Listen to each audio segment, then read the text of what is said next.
반갑습니다. 김용민 대표입니다. 지난주에 이어서 오늘도 시장에 낙폭이 나왔습니다.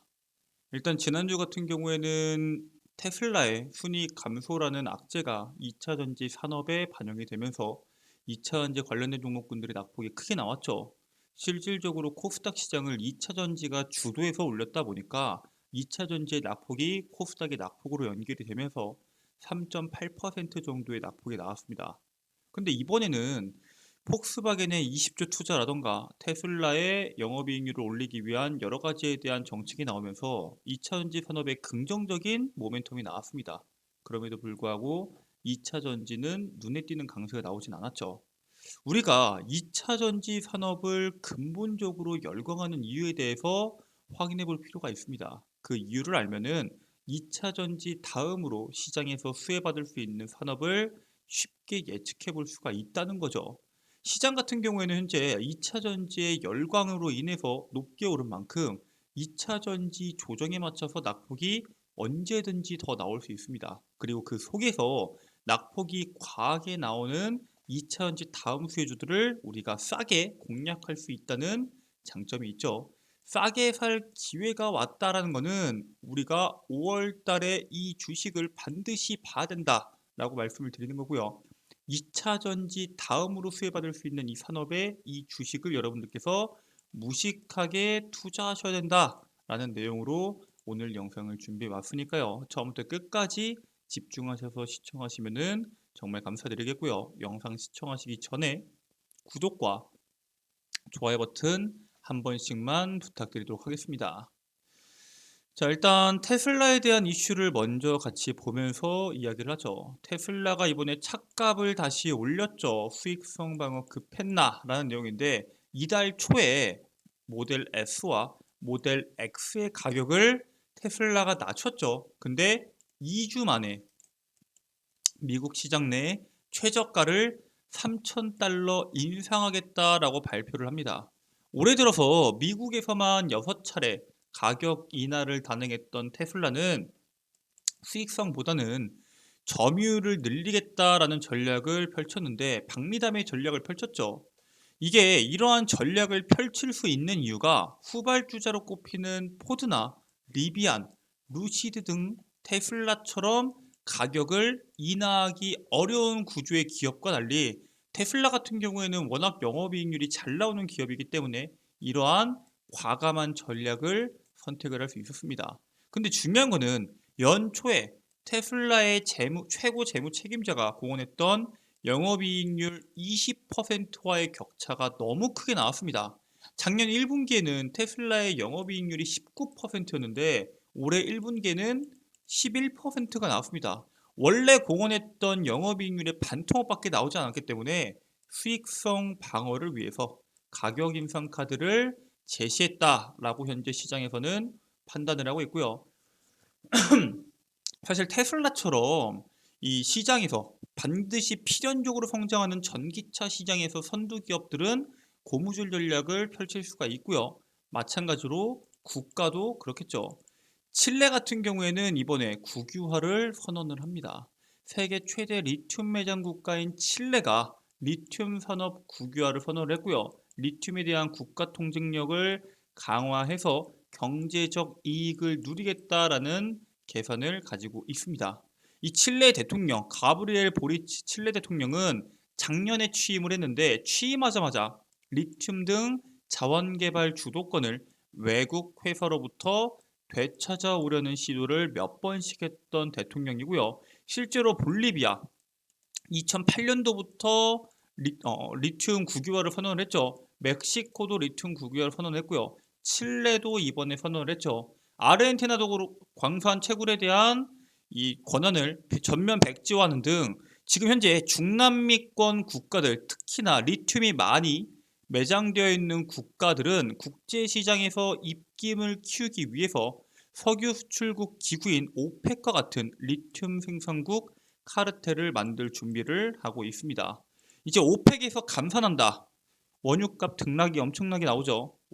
증산한다. 등락이 엄청나게 나옵니다. 즉 필수 산업이기 때문에 이 부분에 대한 강점을 누구보다 잘 알고 있는 볼리비아 칠레, 멕시코, 아르헨티나 이런 리튬 생산국들이 오펙과 같은 카르텔을 만들려고 한다. 충분히 이해할 수 있죠. 우리나라에도 엄청난 리튬이 매장되어 있다고 하면 당연히 국유화를 선언했을 것이라고 예측을 합니다.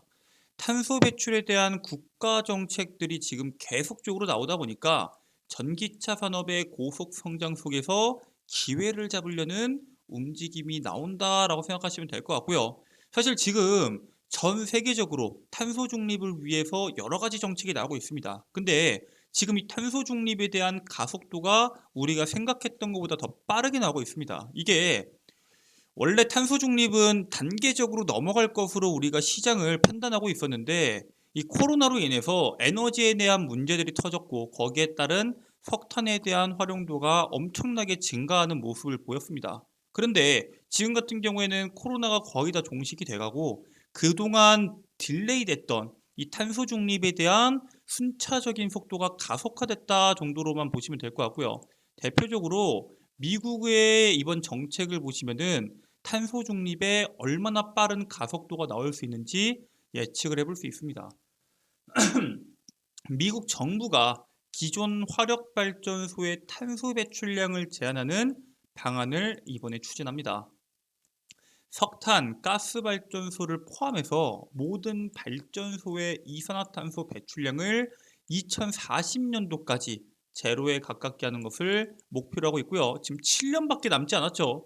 미국 내 화력발전소가 3,400개가 있습니다. 근데 이 중에서 탄소 포집 장치가 20여 개 정도를 사용하고 있어요. 즉 3,380개는 탄소 포집 장치를 사용하지 않는다는 거고요. 화적 발전소 같은 경우에는 미국 발전량의 60%를 차지하고 있기 때문에 사실 이 화력 발전소를 탄소 제로를 하겠다고 멈출 수는 없습니다. 그렇기 때문에 이 탄소를 어떻게 제로로 만들 것인가가 시장에서 현재 주목을 받고 있고요. 바이든 정부가 이것뿐만 아니라 2032년 자동차 배출가스를 2026년 대비해서 56% 줄이도록 강화 방안을 발표하는 등 온실가스 배출 제한 추진을 가속하면서 친환경에 대한 내용들이 시장에서 더 빠르게 부각될 수밖에 없는 그러한 흐름으로 넘어가고 있다라고 생각하시면 될 것 같아요.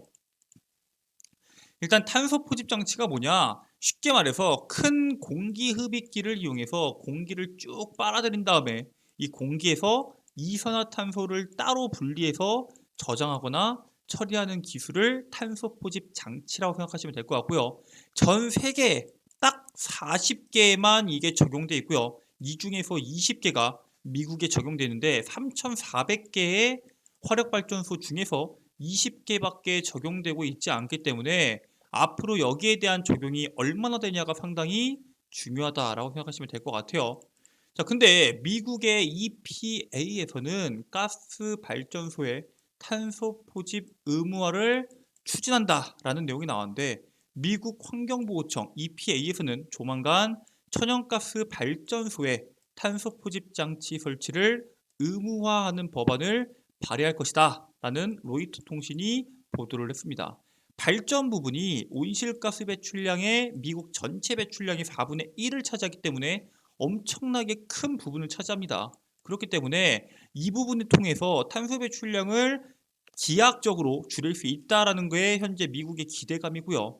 미국의 유틸리티 기업은 탄소 포집 저장 기술을 사용해서 기저전력을 생산하거나 아니면은 탄소 배출을 아예 안 하는 재생에너지 발전 중에 하나를 선택해야 되는 상황입니다. 즉 지금 화력발전소에서 탄소 배출을 줄이기 위해서 탄소 포집 저장 기술을 적용을 할 거냐 아니면은 새롭게 재생에너지 발전을 진행을 해서 에너지를 생산할 거냐 이 둘 중 하나를 선택해야 되는데 실질적으로 지금 당장 단기적으로 봤을 때는 탄소 포집 장치가 해결책이 될 수 있습니다. 하지만 장기적으로 봤을 때 비용 측면에서 상당히 비효율적이다라는 게 현재 시장의 시각이다라고 보시면 될 것 같고요. 실질적으로 미국에서 현재 탄소 배출량이 엄청납니다.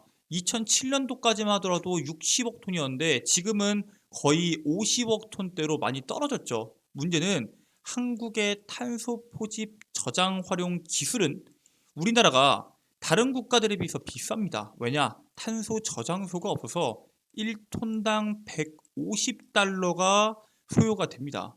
미국이나 호주처럼 탄소 저장소가 있으면은 비용이 기하급수적으로 줄어들어서 75달러 아니면은 많게는 90달러까지 비용이 들어가는데 이것만 하더라도 엄청나다는 거예요. 쉽게 말해서 가장 적은 가격인 75달러 기준으로 여기 보시면은 4억 9천 7,100만이죠. 4억 9천 49억 7,100만 곱하기 75달러만 계산한다고 하더라도 3,728억 달러네요. 엄청난 비용이 매년 들어갑니다. 이 비용을 줄이기 위해서는 이 탄소 포집 저장 활용 기술을 사용하는 것도 정말 중요하지만 결국에는 재생에너지에 대한 비용을 그 돈으로 늘리는 게 훨씬 더 유리하다는 거죠. 여기 보면은 GDP 탄소 배출량 탈동조화 현상입니다. 전 세계적으로 GDP 성장률 대비해서 탄소 배출량은 어떤 식으로 흘러가고 있냐를 보여주고 있고요. 미국, 프랑스, 독일, 영국, 덴마크, 스웨덴, 미국 다 GDP 성장률 대비해서 탄소 배출량이 줄어들고 있는데 우리나라와 중국만 탄소 배출량이 늘어나고 있는 것을 볼 수 있습니다. 즉 우리나라가 지금 다른 국가를 걱정할 때가 아니라는 거죠. 자, 근데 중요한 건 뭐예요? 지금 미국이나 아니면 유럽에서 엄청나게 탄소 배출량을 줄이고 있지만 사실 세계 소득 상위의 10%의 부자가 48%의 탄소를 내뿜으면서 1인당 평균 110톤의 이산화탄소를 배출하고 있습니다. 그러니까 선진국들이 지금까지 탄소 배출을 다 해놓고 지금도 가장 많이 배출하고 있으면서 지금부터 탄소 배출을 줄이자라고 권장하고 있는 겁니다. 사실 다른 국가들의 입장에선 조금 억울할 수 있겠지만 어쨌든 이 문제가 단순히 국가 단위의 문제가 아니라 이 지구촌에 대한 문제이기 때문에 사실 따라갈 수밖에 없는 형국이고요. 상승하는 지구 기온을 특정 온도 이내로 잡아두기 위해서 허용되는 온실가스 배출 총량을 의미하는 이 탄소 예산을 얼마 남지 않은 상황이다라고 현재 시장에서는 판단을 하고 있습니다. 이게 온도를 1도에서 1.5도 이내로 억제할 수 있는 탄소 예산은 4,600억 톤이고요. 이거를 조금 더 러프하게 봐서 2도 이내 상승 목표로 할 경우 1조 3,100억 톤입니다. 이거를 1.5도로 하면은 지금 1년에 300톤이 넘게 탄소 배출이 되고 있거든요. 10년이면은 온도가 1.5도 넘게 올라간다는 겁니다. 만약에 2도로 넓게 본다고 하면은 37년 정도가 지나버리면은 온도가 2도까지 올라갈 수 있다는 뜻이겠죠. 이게 22년도 산업화 이전 대비해서 1.1도 지구 온도가 오르면서 작년에 홍수, 가뭄, 폭염, 지진, 이상기후를 엄청나게 우리가 겪었죠. 전 세계적으로 이 문제를 겪었기 때문에 전 세계적으로 지금과 같은 속도면은 10년에서 13년이면은 온도가 1.5도 더 올라가면서 이 문제가 커질 수 있다라는 사실에 엄청나게 주목하고 있고요. 결국에는 이 친환경에 대한 내용들은 앞으로 계속적으로 나올 수밖에 없습니다. 전기차 산업이 지금 주목받는 이유가 결국 환경 때문이잖아요. 결국에는 다 여기와 연결되어 있는 이슈다라고 보시면 될 것 같고요. 자, 일단 중국의 석탄 생산 역대 최대 2030년 탄소 배출 정점 차질 무슨 뜻이냐면은 중국이 2060년도부터 탄소 중립을 실행한다고 했는데 이쪽에서 말을 했던 게 2030년에 탄소 배출량이 정점을 찍고 점차적으로 감소할 거다라고 밝혔습니다. 근데 지금 석탄에 대한 생산량이 엄청나게 늘어나고 있고요. 2035년도까지 비화석 에너지 비중을 25%까지 올릴 계획이고 2060년부터는 탄소 중립을 실현할 예정이다 라고 말을 했는데 이게 지금 정상적인 궤도를 갔을 때 이 속도라는 거지 지금과 같은 발전 속도면은 이게 실현되지 않을 확률이 높다는 게 시장의 판단이고요. 일단 작년까지만 하더라도 폭염으로 인해서 전력 수급의 차질을 빚자 바로 석탄 생산을 확대했던 게 중국입니다.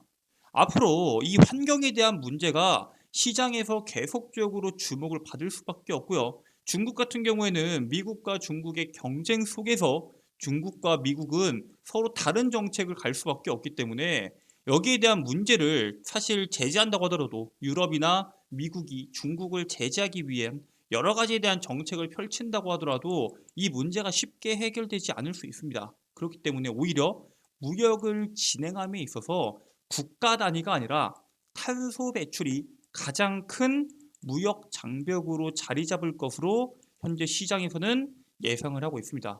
실질적으로 유럽에서는 탄소에 대해서 세금을 매겨서 우리나라 기업이 지금 철강을 수출한다고 했을 때 올해 하반기부터 엄청난 손실을 볼 수도 있다라는 게 현재 시장에서 화제로 대두가 되고 있죠. 즉 재생에너지를 어떻게 확보하냐 혹은 탄소를 어떻게 줄이냐가 현 시장에서 핵심 포인트다라고 보시면 될 것 같습니다.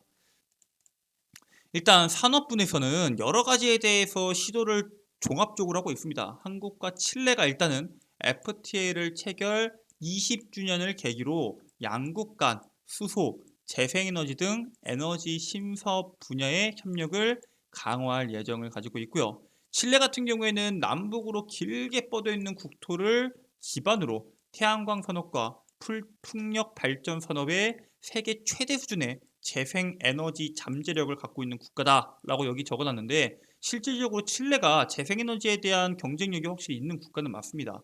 근데 그 국가에서 그린 수소 생산의 강점을 갖고 있는 칠레와 우리나라 같은 경우에는 수소차나 연료전지 이런 그린 에너지에 대한 활용 분야에서 선두를 달리고 있죠. 그 두 국가가 협업을 통해서 시너지를 낼 수 있다라는 기대감이 나오면서 계속적으로 이번에 칠레랑 우리가 현재 파트너십을 강화하고 있지만 최근에는 포르투갈과도 재생에너지 부분에 대해서 파트너십을 맺었죠. 이렇게 재생에너지에 대한 내용들은 선두 국가들과 협업을 통해서 필연적으로 성장할 수밖에 없는 산업입니다. 즉 재생에너지 산업에서 여러분들이 주목하셔야 되는 종목군들을 몇 가지 꼽으셔서 반드시 2차 전지와 함께 투자를 하실 필요가 있다라고 말씀을 드리고요. 오늘 여러분들께 그 두 가지에 대해서 말씀을 드리도록 하겠습니다. 일단 첫 번째 종목입니다.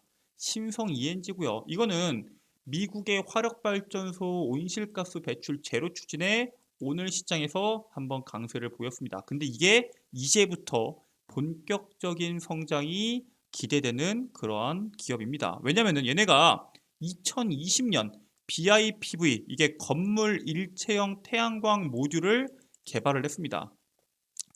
서울 같은 경우에는 이 건물을 본다고 했을 때 옥상이나 이런 부분이 상당히 적거든요. 즉 건물에다가 태양광을 설치하기가 쉽지가 않은데 이 신성 ENG에서 개발했던 건물 일체형 태양광 모듈 같은 경우에는 전면에 태양 전지가 보이지 않아서 건축 자재처럼 활용할 수 있다는 장점을 갖고 있습니다. 즉 빽빽하게 그 다음에 높게까지 설치되어 있는 국내 서울의 건물들의 적합한 태양광 모듈이고요. 그렇기 때문에 시장이 급속도로 성장할 것으로 기대하고 있습니다. 특히나 지난 20일 날 판교 글로벌 비즈 센터의 솔라 스킨을 적용해서 본격적으로 적용이 진행되고 있는 만큼 밀집도가 높은 서울을 중심으로 고속 성장이 기대가 됩니다. 우리나라에서 건물에다가 태양광을 붙여서 에너지를 뽑아내는 게 가장 현실적이면서 가장 빠르게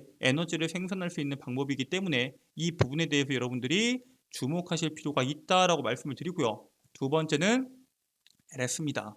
사실 이 풍력 쪽, 해상 풍력 쪽은 우리나라 같은 경우에는 좀 약하죠. 근데 말 그대로 LS 그룹 같은 경우에는 해저 케이블 글로벌 수주를 통해서 올해도 성장에 대한 기대감이 나오고 있습니다. 핵심 계열사인 LS전선은 지난 3월에 대만전력공사가 건설 예정인 대만 서부 해상풍력 단지에 1,100억 규모의 해저 케이블 공급 계약을 이번에 체결을 했고요. 대만 1차 해상풍력 단지 건설 사업 프로젝트 8개 모든 해저 케이블 공급 계약을 하면서 총 규모가 9천억입니다. 엄청나죠? 거기다가 대만뿐만 아니라 지난해 영국 보레아스 풍력 발전 단지와 덴마크 오스테드와 국내 해상풍력단지 사업 계약을 함께 진행 중인 기업입니다. 우리나라에서야 해상풍력에 대한 메리트가 좀 적을 수 있겠지만 사실 글로벌적으로 봤을 때 해상풍력에 대한 영향력은 상당히 크거든요. 거기에 해저 케이블을 공급하는 이슈를 갖고 있기 때문에 앞으로 친환경에 대한 이슈가 나올 때마다 해저 케이블 기술력을 갖고 있는 LS 기업 같은 경우에는 가치를 계속적으로 고평가를 받을 수 있다라고 판단이 되고요. 지금 단기적으로는 주가가 높다라고 판단하시는 분들도 있을 수 있습니다. 해당 종목 같은 경우에는 신성 ENG와는 다르게 주가에 대한 낙폭이 나올 때마다 모아가시면 되시고요. 신성 ENG는 지금부터 천천히 바로 모아가셔도 충분한 메리트를 갖고 있는 기업이다 라고 말씀을 드립니다. 친환경에 대한 많은 분들의 투자 관점이 아직 멀었다라는 관점이 있는데 생각보다 멀지 않은 미래에 친환경에 대한 이슈는 지속적으로 나올 거고요. 그때 2차 전지처럼 강한 시세를 낼 수 있는 산업이기 때문에 여러분들께서 지금부터 집중하셔서 투자하시기를 바라겠습니다. 네, 오늘 준비된 내용은 여기까지고요. 오늘도 영상 끝까지 시청해 주셔서 정말 감사드립니다. 저는 다음 영상에서 여러분들께 도움이 되는 내용으로 최신 이슈에 대한 분석으로 다시 돌아오도록 하겠습니다. 끝까지 시청해 주셔서 감사합니다.